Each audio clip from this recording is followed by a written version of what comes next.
Chers téléspectateurs, comme vous le savez tous, nous sommes présentement dans la course aux élections américaines qui auront lieu le 5 novembre prochain.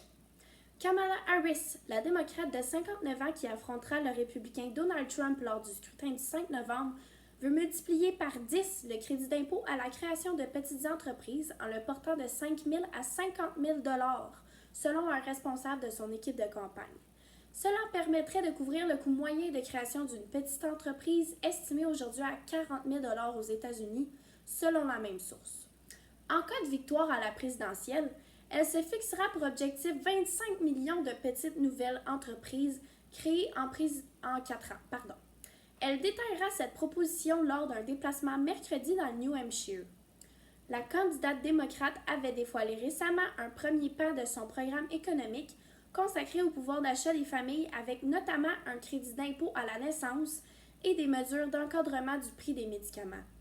Donald Trump en a profité pour lui reprocher d'avoir un programme communiste.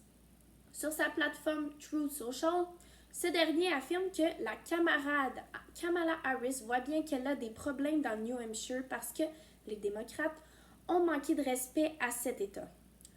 On met de côté ces bisbilles.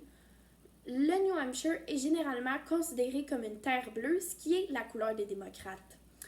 Ils votent majoritairement pour le candidat de ce parti à la présidentielle depuis 20 ans. Dans un sondage de l'Université de Suffolk publié mardi par USA Today, Kamala Harris récolte 48% des intentions de vote à l'échelle nationale contre 43% à son rival Donald Trump.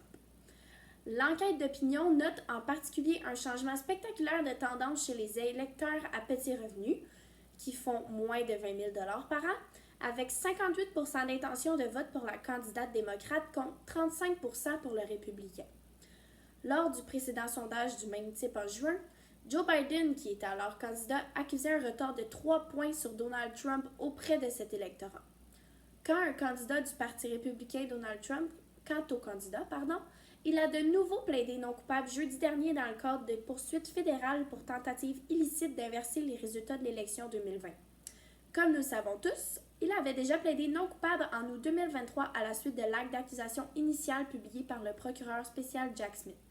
Mais, le 27 août dernier, il a publié un acte d'accusation révisé afin de tenir compte de l'arrêt inédit de la Cour suprême du 1er juillet reconnaissant une large immunité pénale au président des États-Unis, qui reprend toutefois les mêmes lourdes charges. Il demeure donc inculpé de complot contre les institutions américaines et d'atteinte au droit de vote des électeurs pour ses pressions sur les autorités locales de plusieurs États clés afin d'invalider les résultats officiels du scrutin remporté par le démocrate Joe Biden. Les débats jeudi, chers téléspectateurs, porteront sur les propositions des deux partis sur la suite de la procédure, notamment en matière de calendrier. Merci beaucoup.